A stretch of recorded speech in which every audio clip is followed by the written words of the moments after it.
एक विश्वास, और वह विश्वास भी पूर्ण। शंकर को आधा चावल का दाना नहीं चढ़ता,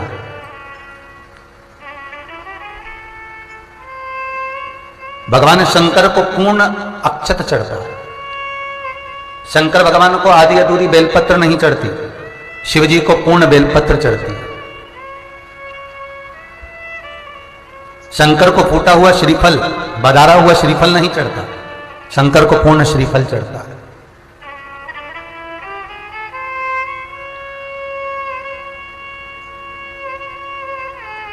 पूर्ण श्रीफल। जैसे उद्यापन में दिया गया आधा वस्त्र नारी के सौभाग्य को खंडित कर देता है, उसी तरह शिव को चढ़ाया हुआ आधा समान व्यक्ति के विधान को, पूजन को, स्मरण को खंडित कर देता है। ध्यान दीजिएगा जरा, बहुत सुंदर कथा है, इसका स्मरण करिए। स्कंद पुराण का क्या कहा है स्कंद पुराण में? जब नारी कोई बहुत उद्यापन करती है, सोमवार का उद्यापन करा, मंगलवार का उद्यापन करा, जो व्रत आप करते हो, तीज हो, चतुर्थी हो, छठ हो, सप्तमी हो, जिसका भी आप कर रहे हो, चौथ का कर रहे हो, चाहे तीज का कर रहे हो, चाहे जिस भी व्रत का आप उद्यापन कर रहे हो, उद्यापन में आधा वस्त्र जो दिया जाता है वो नारी के सौभाग्य को खंडित करता है। स्कंद पुराण। आधा वस्त्र समझ गए महाराज? जैसे तुमने स्त्री की साड़ी रखी और उसमें ब्लाउज का पीस नहीं रखा, ठीक है, यह आधा वस्त्र हो गया अगर ब्लाउज का पीस नहीं रखा गया, ठीक है। केवल ब्लाउज का पीस दिया और बिंदी या कुंकू या चूड़ा या हल्दी या रोली या मोली कुछ भी उसके साथ नहीं रखा तो आधा माना जाए। कोई पुरुष को आपने केवल उद्यापन में एक श्रीफल दिया, उसके साथ जनेऊ नहीं दिया तो आधा माना जाए। यदि आपने केवल जनेऊ दी है तो उसके साथ में अगर आपने कोई रुपया, कोई दक्षिणा नहीं हो आपके पास में तो सुपारी दे दो, पूर्ण माना जाए, अधूरा नहीं दिया। पजामे का कपड़ा दे दिया और कुर्ते का रख लिया, ठीक है, सहज भाषा भी तो यही होती है, तो भी अधूरा है।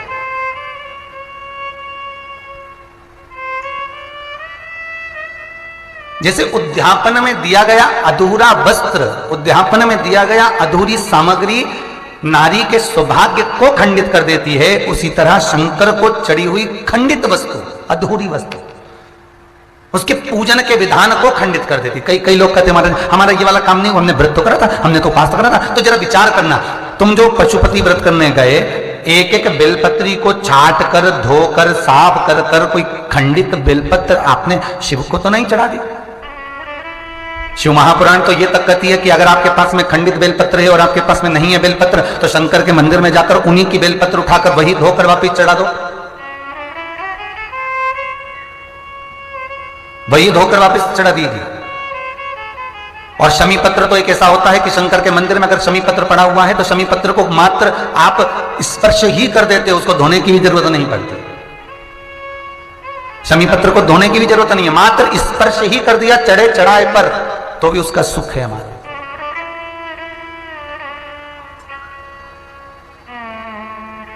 तो भी उसका आनंद है हमारा। देखो, जिस लड़का लड़की का विवाह नहीं होता ना, तो सोमवार के दिन उसको शमी पत्र के नीचे बिठाकर और शमी के वृक्ष के नीचे बिठाकर शमी वृक्ष के जड़ की मिट्टी का तिलक लगाकर, हाथ में शमी वृक्ष के, हाथ में लड़का या लड़की के हल्दी लगाकर शमी वृक्ष पर छापे लगाकर और वहीं पर उसका मीठा मुंह करा दिया जाता है तो 3 महीने में विवाह हो जाता है। स्कंद पुराण महाराज। जैसे शमी वृक्ष की मात्र पत्तियों अगर शिव के ऊपर चढ़ी हुई है, शिवलिंग पर चढ़ी हुई है, तो मात्र उसका स्पर्श ही बहुत है, मात्र उसका स्पर्श बहुत है। तो खंडित वस्तु, खंडित सामग्री, अर्धवस्त्र उद्यापन में ना दिया जाए। आप लोग उद्यापन करे होंगे तो आप लोगों ने तो समझदारी रखी होगी। खैर, ये तो बाबा भोलेनाथ जी की कृपा है, कथा निकली इसलिए कह दिया। अर्धवस्त्र भी ना दिया जाए। जितने व्रत हम करते हैं, जितना उपास हमने करा, जितनी पूजन हमने करी, जितने हमने उद्यापन 16 सोमवार करे, 16 सोमवार का व्रत का उद्यापन कर रहे हैं, तो पूर्ण वस्त्रता दीजिए। अगर ब्राह्मण को भोजन करने बुलाया है तो उसके श्रीफल के साथ जनेऊ या दक्षिणा दीजिए। जनेऊ अकेली दे रहे हो तो सुपारी दे दो, दक्षिणा दे दो, कुछ भी दे दो, पर जोड़ा लगा कर दीजिए। अकेला कुछ ना दीजिए।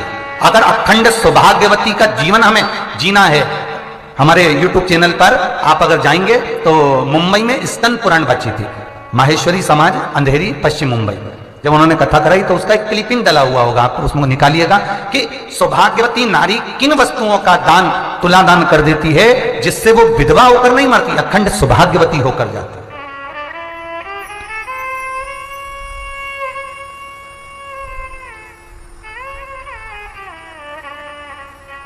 तो हमारा हिंदू धर्म, हमारा शास्त्र कहता है कि जो भी वस्तु दी जाए वो जोड़े से होना चाहिए।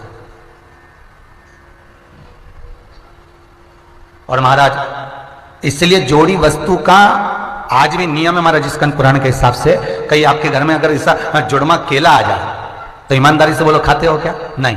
तो कौन से पुराण में लिखा है कि जुड़ी वस्तु का त्याग होना चाहिए, जुड़ी वस्तु को गाय को खिलाना चाहिए, जुड़ी वस्तु को किसी को दान दे देना चाहिए, जुड़ी वस्तु को किसी देवालय तीर्थालय आदि में प्रदान कर देना चाहिए और उसका भोग नहीं करना चाहिए? किस पुराण में लिखा? कोई आपसे पूछ सकता है कि ये नियम कब से चला आ रहा है साहब? हमारे माता पिता कहते हैं कि ये केला जो जुड़मा है इसको मत खाना बेटा, ये ककड़ी अगर जुड़मा है इसको ना खाइएगा बेटा, कोई बैंगन अगर जुड़मा है इसकी सब्जी ना बनाइएगा भाई, है? अगर कोई फल जुड़मा है तो हमारे यहाँ कह देते हैं इसका उपयोग ना करिएगा। तो आपके बच्चे पूछेंगे मम्मी तू तो अपनी पुरानी रीति लगाती है, कौन से पुराण में लिखा है कि ये जोड़ी हुई वस्तु का त्याग होना चाहिए, ये जोड़ी हुई वस्तु को ग्रहण नहीं करना चाहिए? तो हमारे यहाँ लिंग पुराण में और स्कंद पुराण में, ये दोनों पुराण में वर्णन किया गया कि जोड़ी हुई वस्तु का त्याग होना चाहिए।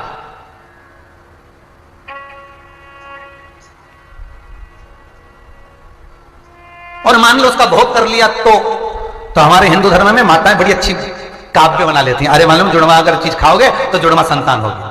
उन्होंने एक काव्य बनाया इसको त्यागने के लिए। पर स्कंद पुराण, शिव पुराण कहती है, लिंग पुराण कहती है जोड़ी हुई वस्तु का अगर कोई नारी भोग कर लेती है तो उसको इस जन्म में बेधव्यता का भाव ग्रहण कर अगले जन्म में फिर सौभाग्यवती मरना पड़ा। तो हम ऐसा कर्म करे कार्य। अब ये हमारे यहाँ की पुरानी माताएं ऐसी तो बोलती नहीं, पर उन्होंने कह दिया जुड़वा बच्चा होगा इसलिए खा मत ले, जोड़ी वस्तु का त्याग कर दो, ये जोड़ी वस्तु का भोग नहीं। अगर बैंगन सब्जी बना रहे हो तो जुड़मा बैंगन का सब्जी नहीं, टमाटर जुड़ा हुआ है तो उसकी सब्जी नहीं। जोड़ी हुई वस्तु का भोग हमने इसलिए हमारे यहाँ अलग तरह से उसको घुमा करके दिया कि अगर ऐसा करोगे तो उसका ऐसा होगा। पर उसका प्रमाण क्या है? हमारे आज के बच्चे मानने को तैयार नहीं होते। तो बच्चों को समझा सकते हो, कह सकते हो कि पुराण उठाइए, स्कंद पुराण को पढ़िए, स्मरण करो।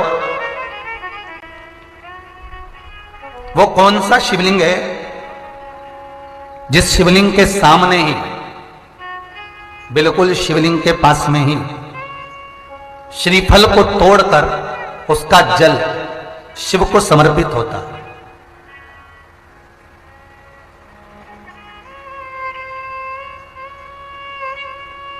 महाराज 12 ज्योतिर्लिंग में से वो कौन सा ज्योतिर्लिंग है जिस ज्योतिर्लिंग पर शिव जी के नजदीक में ही नरियल को फोड़कर बदार कर उसका जल तुरंत शंकर को चढ़ाना पड़ता? तुरंत, एक क्षण की भी देरी नहीं, फूटा और चढ़ाया।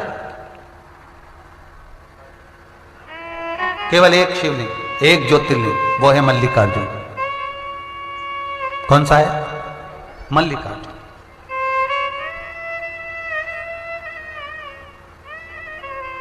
जिस जगह पर चंद्रकुंड विराज रहा है, जहां पर पूर्णिमा के दिन चंद्रमा की छाया चंद्रमा कुंड के अंदर दिखाई देता है और भगवान के शिखर का दर्शन उस कुंड में चंद्रमा के साथ किया जाता है, तो 2 दिन 5 दिन के अंदर तो चश्मा उतर ही जाता है। ये चंद्रकुंड मल्लिकार्जुन।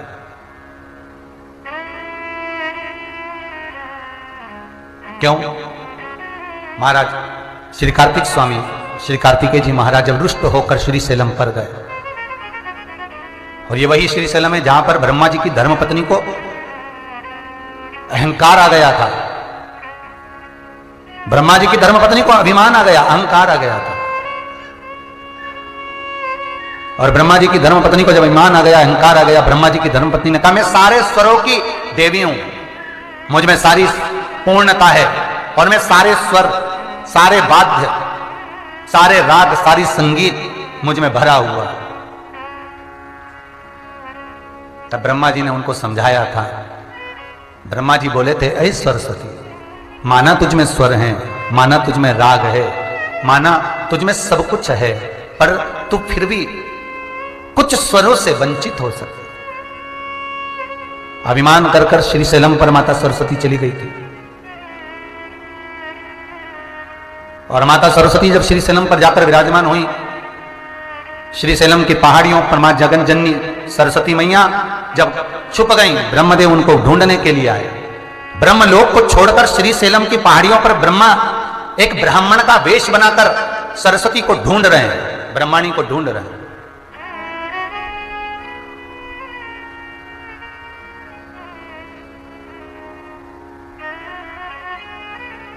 नहीं मिली। फिर ब्रह्मदेव गए भगवान विष्णु के पास में, महाराज मैं सरस्वती को ढूंढ रहा हूं, मैं ब्रह्माणी को ढूंढ रहा हूं, पर ब्रह्माणी मिल नहीं।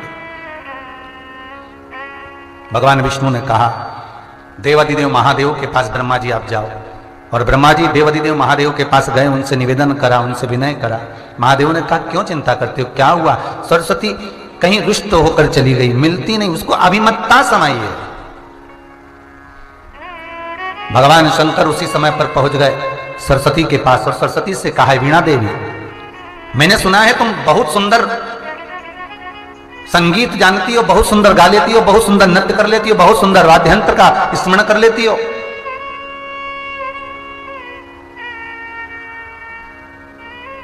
क्या है सरस्वती, आप गाने के साथ में वाद्य यंत्र बजाते बजाते नृत्य कर सकती हो?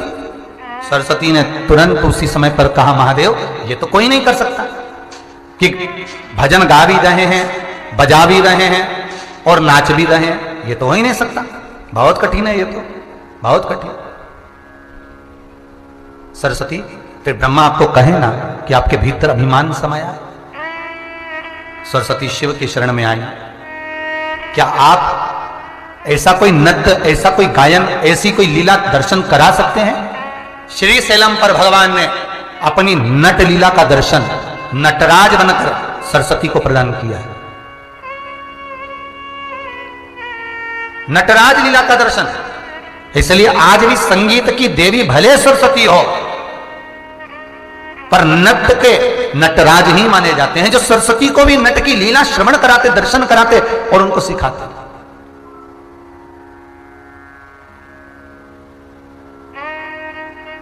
तब सरस्वती के आंख में जल भर गया, मुझसे गलती हो गई, मुझ में अभिमान आ गया, मेरा अभिमान यहां टूटा है और मैं आपके चरणों में आकर पड़ी हूं। शिव के चरणों में सरस्वती विराजमान हो गई, माता पार्वती का दर्शन हुआ। कार्तिकेय जी जो रुष्ट होकर गए थे वो श्रीशैलम पर ही गए थे। जिस श्रीशैलम की पहाड़ी पर, पर्वत पर माता सरस्वती का अभिमान टूटा, जिस श्रीशैलम की पहाड़ी पर लंकाधिपति रावण का अभिमान टूटा, जिस श्रीशैलम की पहाड़ी पर बाणासुर का अभिमान टूटा, जिस श्रीशैलम की पहाड़ी पर स्वयं भस्मासुर का अभिमान टूटा, उसी श्रीशैलम की पहाड़ी पर श्री मल्लिकार्जुन स्वयं भगवान शिव कार्तिकेय के लिए पहुंचे और कार्तिकेय के अभिमान को रुष्ट कर कर, उसको समाप्त कर कर, उसकी अभिमत्ता, उसका क्रोध, उसकी चिड़चिड़ प्रवृत्ति समाप्त करी बाबा। और भगवान वहां विराजमान।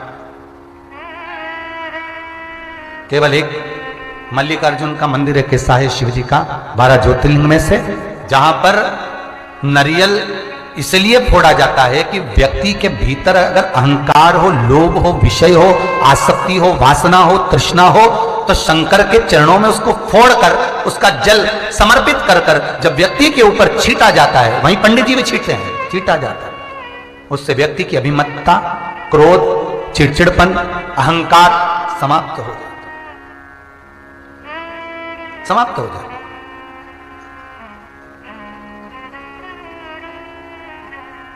जैसे महाराज नारियल के गोटे में भरा हुआ गुड़, गोटा जानते हो ना नारियल का गोला, जैसे नारियल के गोले में भरा हुआ गुड़ और शमी पत्र का दान 1.25 लाख स्वर्ण मुद्रा के बराबर हो जाता है, उसी तरह शिव मंदिर का स्मरण चित्तवृत्ति धारण करने में व्यक्ति के करोड़ों पाप समाप्त होकर शिव की शरण प्राप्त हो जाती है। शिव की शरण।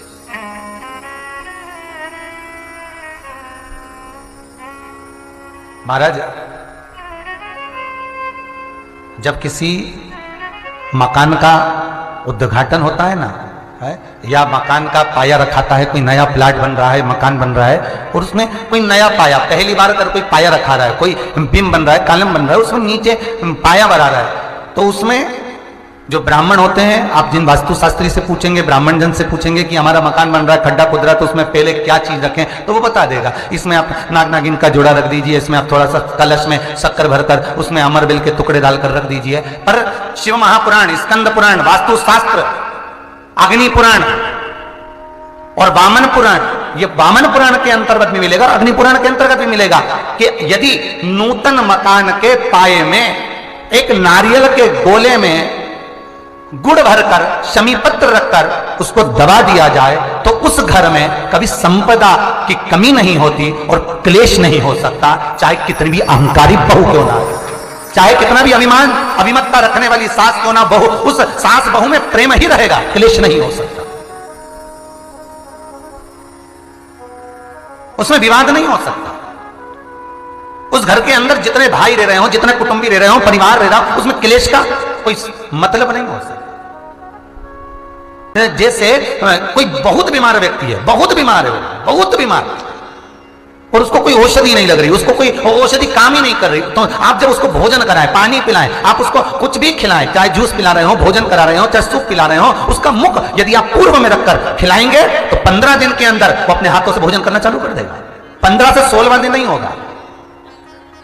पर यदि आप उसको उत्तर का मुख रखकर, आप उसको पश्चिम का मुख रखकर बीमार व्यक्ति को अगर भोजन कराएंगे, दक्षिण का मुख रखकर भोजन कराएंगे तो उसको औषधि लगने में बहुत समय लगता है महाराज। औषधि, इसको 15 दिन बहुत हो गए, बहुत। जिससे दक्षिण की ओर मुख कर कर भोजन करने वाले व्यक्ति का उदर, पेट, वो कहते हैं ना रोग हो जाते, पेट के रोग बहुत सारे हैं महाराज, बहुत रोग है महाराज। पेट से जुड़ा हुआ कब्ज का भी देवे, गैस का भी देवे, और ना जाने जाने कितनी कितनी बीमारियां उसके अंतर्गत हो जाती हैं। तो ये सारे रोग कैसे होते हैं? दक्षिण में बैठकर अगर आप मुख कर भोजन कर रहे हो तो पेट से जुड़ा हुआ रोग कभी जिंदगी में समाप्त नहीं हो सकता। 50 गोली खा लो, 50 ऑपरेशन करा लो, 50 तरह के डॉक्टर को दिखा लो, मतलब यह पक्का है कि आप दक्षिण की ओर बैठकर, दक्षिण की ओर मुख कर आप भोजन ग्रहण कर रहे हो तो आपको वो दुख तो ग्रहण करना ही पड़ेगा, वो दुख तो आपको झेलना ही पड़ेगा।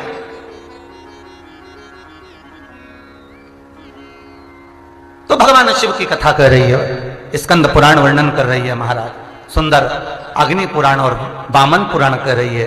एक गोले में गुड़ शमी पत्र रखकर जो दबाया जाता है उससे जीव को, इसलिए आज भी हमारे यहाँ नियम है, जब आप लोग नहीं दबा पाते तो जब वास्तु पूजन कराने पंडित जी आते हैं तो एक चांदी के, एक तांबे के लोटे में नाग नागिन उसमें शक्कर भरते हैं, शक्कर भर के उसको दबाते हैं कि भले तुमने गुड़ नहीं रखा तो शक्कर दबा दो, पर उसको गोले में रखना चाहिए, परंतु उसको रख देते हैं वो तांबे के कलश में। नियम वही है पर उसको चेंज कर दिया गया समय अवस्था में, समय अवस्था में कर दिया कि उसमें तांबे का कलश रखो, चांदी का नाग नागिन रखो, वो शक्कर भरो, फिर दबा। और नियम वो है कि नारियल का गोटा हो, गुड़ भरा हो, उसमें भले तुम नाग नागिन रखो चाहे कुछ भी रखो, पर समी पत्र अगर रख दिया तो नाग नागिन की भी जरूरत नहीं है। समी पत्र रख दिया तो वास्तु की मूर्ति रखने की भी जरूरत नहीं है। समी पत्र में 33 कोटि देवता एक एक पत्ती के रूप में उस समी पत्र के भीतर विराजमान रहते हैं, जिसको हम विराजमान कर रहे हो।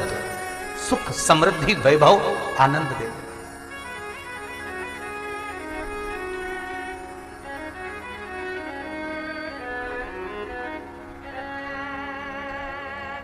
सुख देना उसका।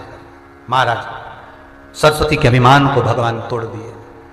कार्तिक स्वामी के भीतर अभिमत्ता है, अभिमत्ता, उनका भी अभिमत्ता तोड़ दिया भगवान शिव। अरे कार्तिक, तुझे लगा हो कि तूने तारकासुर का संहार किया है इसलिए तू नहीं गिन रहा, तो ये तेरी गलत फहमी है। बाप पूरी जिंदगी कमाता है, पूरी जिंदगी कमा कमा कर निकाल देता है, जोड़ कर लाकर बेटों को भी देता है, बहुओं को भी देता है, पत्नी को भी देता है, और उसी पिता का बेटा थोड़ा सा कमा कर लाता है और इतना बड़ा रुआब दिखाता है कि मेरे हाथ के नीचे मेरा बाप है, मेरा पिता है, मेरी माता है, तुम मेरे कहने पर चलो क्योंकि मैं कमा कर ला रहा हूं, मैं लेकर आया हूं। तो ये अभिमान, अभिमतता पुत्र में नहीं होना चाहिए, क्योंकि एक पिता ने अपनी पूरी जिंदगी, अपनी पूरी जवानी तेरे को समर्पित कर दी। कई बहुओं के मन में अभिमान आया था, बहुओं सोचती हमारा पति तो कितना कमा रिया, हमारा पति तो बेचारा पूरे घर के लिए कर रहा, इतना कमा कमा कर। तो ये अभिमतता नहीं होना हमारे भीतर, ये अभिमतता हमारे भीतर नहीं आना चाहिए, ये अहंकार नहीं हो सकता है। कार्तिक स्वामी से भगवान शिव यही कह रहे हैं कि तेरे भीतर अभिमान समा गया तारकासुर को मारकर, कि तूने तारकासुर का संहार करा तो तुझे लगता है कि तू सबसे बड़ा प्रबल हो गया। नहीं नहीं, एक बार दुकान चालू करी, व्यापार करा, व्यवसाय करा, 2-5 लाख कमा लिए, 10 लाख कमा लिए, तो ये अहंकार नहीं आना कि मैं ही कर रहा हूं। हो सकता है मेरे शंकर की कथा कहती है, शिव ने कार्तिकेय से कहा, कार्तिकेय सुन, इस परिवार में तेरी माता भी है, इस परिवार में तेरे पिता भी हैं, इस परिवार में तेरा भाई भी है, इस परिवार में तेरे भाई की पत्नियां भी हैं, इस परिवार में तेरी भी पत्नियां हैं, इस परिवार में पोता पोती भी है, नाती पंती भी है, इस परिवार में जितने विराजमान है, चाहे वो नंदी हो, श्रृंगी हो, भृंगी हो, ये जितने विराज रहे हैं, भगवान शंकर कहते हैं ना जाने किसके भाग्य का तुझे प्राप्त हो रहा है और किसके बल पर तूने तारकासुर को मारा, ये तुझे ज्ञात नहीं हो सकता। व्यक्ति इस अभिमान को छोड़ दे कि मैं कमा रहा हूं, अरे कमा तुम रहे हो, पर भाग्य केवल अकेले तुम्हारा नहीं हो सकता, भाग्य संपूर्ण परिवार का। उस परिवार में जो रह रहा, माता पिता भाई बंधु कुटुंब कबीला जो हो, उसके भाग्य का है।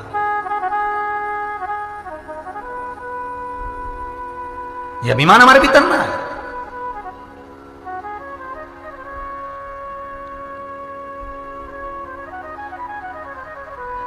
वो चरित्र याद आ गया, एक लड़का मोटरसाइकिल चालू करके जा रहा था, बुलेट, फट फट करे, पिताजी ने आवाज लगाई, ए छोरा इधर आ। हाँ पापा, अंदर से एक गिलास पानी ला दे। बेटे ने अंदर जाके मम्मी से कहा, मम्मी पापा को पानी दे दो एक गिलास। पापा मैं तो अकेली नहीं रही मम्मी, मैं गाड़ी तैयार होकर जा रहा, गाड़ी खड़ी करवा के मुझे बुला के पानी ला के दे। बता तुम अंदर थी, तुमसे नहीं कहते बना, जा पापा को पानी दे दो। और बेटा कहे चले गया, भट भट भट भट बुझ जा। पत्नी पानी लेके आई, पति ने पूछा क्यों पानी तुम लेकर आई, और तुम्हारा राजकुमार कहां जा रहा था इतनी जल्दी में? पत्नी बोली रेलवे स्टेशन पे प्याऊ लगाई है, पानी पिलाने जा रहा है।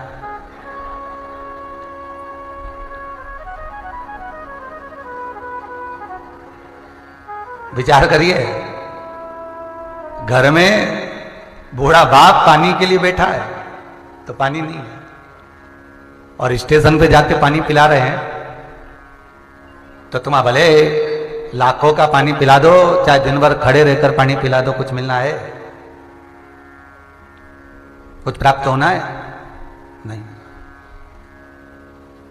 कुछ भी। हमारा अभिमान, कार्तिक तू एक तारकासुर को तूने मार दिया, ये दोनों बड़ा हो, एक तारकासुर को तूने मारा तो तुझे लगा कि तू ही सर्वस्व हो गया? नहीं, ये व्यक्ति का अभिमान है, अहंकार।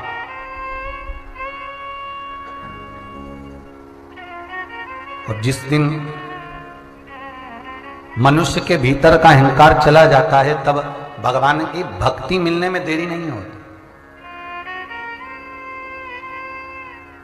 भगवान की भक्ति प्राप्त हो जाती है।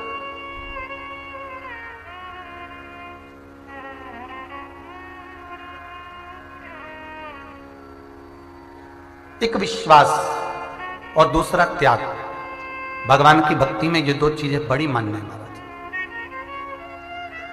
एक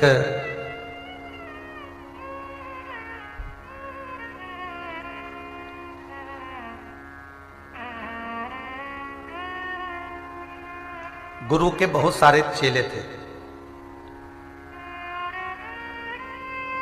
श्री स्वामी समर्थ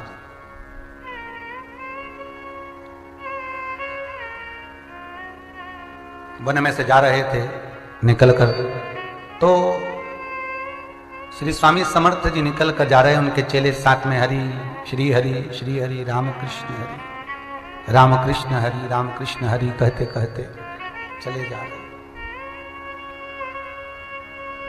एक जगह ऐसी आई जहां पर एक वृक्ष की बहुत मोटी सी डाली कुएं की ओर झुक रही है, कुएं की ओर झुक रही है।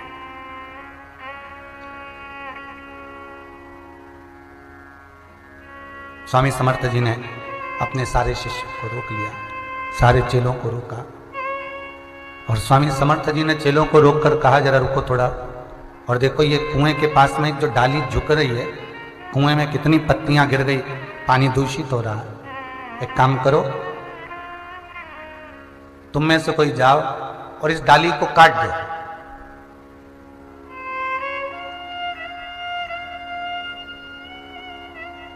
अब सबने जाकर देखा तो वो जो डाली थी, जो कुएं में पेड़ लगा हुआ था कुएं की पाल पर, उसमें कहीं ऐसी जगह नहीं थी जहां बैठकर इस डाली को काटा जाए।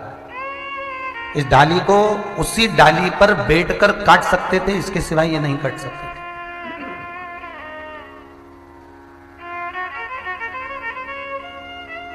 अब 10-12 चेले सबने मना कर दिया, गुरुजी ये तो हो ही नहीं सकता, वहां पकड़ने की जगह नहीं, पांव रखने की जगह नहीं, तो ये डाली कटे कैसे, ये तो नहीं कट सकती। तब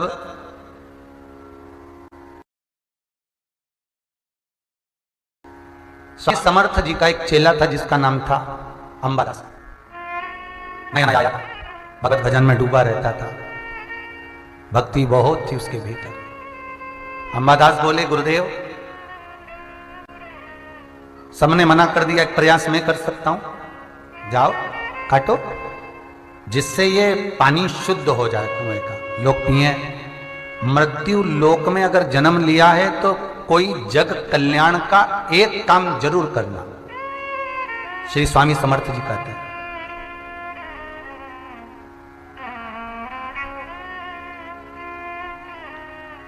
अगर मृत्यु लोक में हम जन्मे हैं तो हमारे हाथों से कोई एक कार्य जीवन का ऐसा कर कर जाना, केवल मकान बनाया, बंगला बनाया, बहू आ गई, बच्चे हो गए, घर परिवार में सब कुछ हो गया, इससे ये मतलब मत रखना कि तुमने ये जगत हित का काम करा। ये तो तुम्हारे घर की औलाद ही तुमसे कह देगी, वो तो हर बाप करता है जो तुमने किया, हर मां करती है जो तुमने किया, तो तुमने किया क्या? कई बार औलाद भी ज्ञान दे देती है।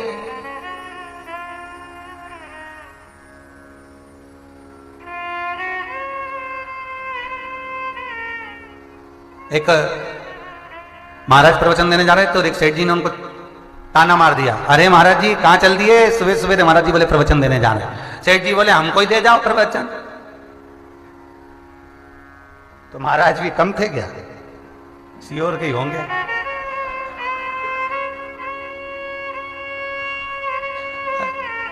और महाराज जी तो उसके पास में आ गए और आकर बोले, संत तुरंत बोले, सेठ जी हमारे प्रवचन की तो तुम्हें जरूरत ही नहीं है, तुम्हारी गोदी में जो तुम्हारा पोता बैठा है ना, यही तो रोज कहता है बाबा जी बाबा जी बाबा जी, मतलब हम उम्र हो गई, बाबा बनो जी। सेठ जी को लगा बताओ महाराज तो बहुत चतुर निकला रहा है, हमें बाबा बना रहा है, चलो बनो बाबा जी चलो। तो इतने में सेठ जी भी कम थे क्या? सेठ जी ने कहा हो महाराज बस बनने का तो बहुत मन करता है कि अब सब कुछ छोड़ के बाबा बन जाऊं, पर दिक्कत इतनी सी है कि छोरे के छोरे को गोदी में लेता हूं तो के बाबा जी, और लड़की के लड़के को गोदी में लेता हूं तो कहते ना ना ना ना। अब मन करता है बाबा बनने का, इतने में कह देता ना ना, तो मूड चेंज हो जाता। अब गुरुजी भी बोले रहने दादा हम तो चले प्रवचन देने, कहां पाला पड़े।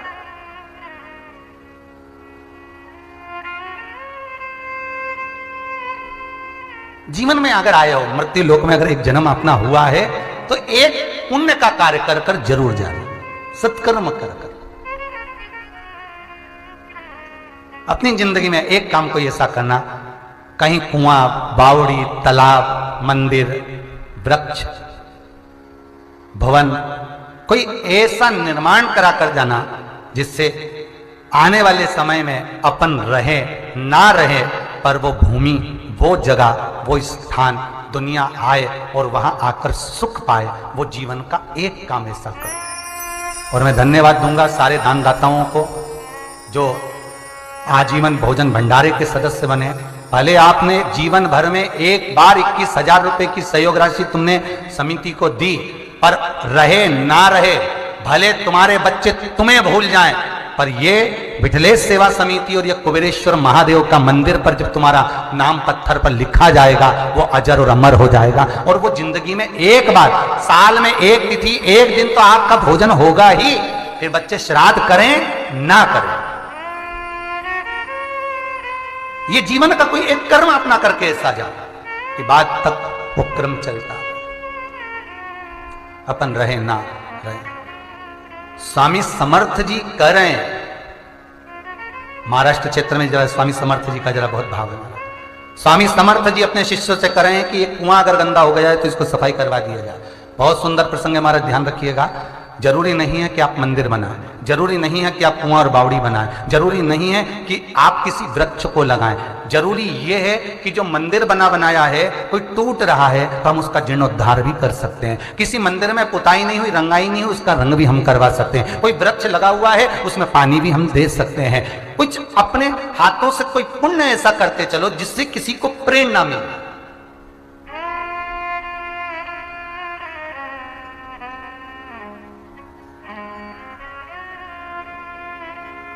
कोई पुण्य ऐसा करते चलो जिससे जगत में उससे कोई प्रेरित हो, जिससे कोई को प्रेरणा प्राप्त हो।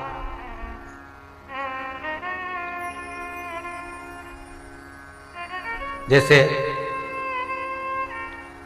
भोपाल की एक संस्था ने कई सालों पहले की बात है, बहुत साल हो गए, लगभग 22-24 साल के करीब, पूछा गुरुजी हम क्या कर सकते हैं। हमने कहा कोई सेवा करना हो तो एक काम करो, हमीदिया में जब मुर्दे कोई मर जाता है, उसके शरीर पर कोई कपड़ा नहीं होता, तुम ऐसी संस्था समिति बना लो कि उनको कफन ही ओढ़ाओ, कि हॉस्पिटल से भी मुर्दा निकले तो बिना कपड़े के ना जाए। पहले ऐसे ही भेज दिया जाता था, अब एक कपड़ा उसके तन पर कोई अब चला आ रहा है, वो नियम वो क्रम उन्होंने बना लिया। अब ढेर लोग उनके साथ जुड़ गए। कोई अच्छा क्रम करते हो तो अच्छे लोग जुड़ेंगे, कोई अच्छा कार्य करोगे तो अच्छा कुछ प्राप्त होगा।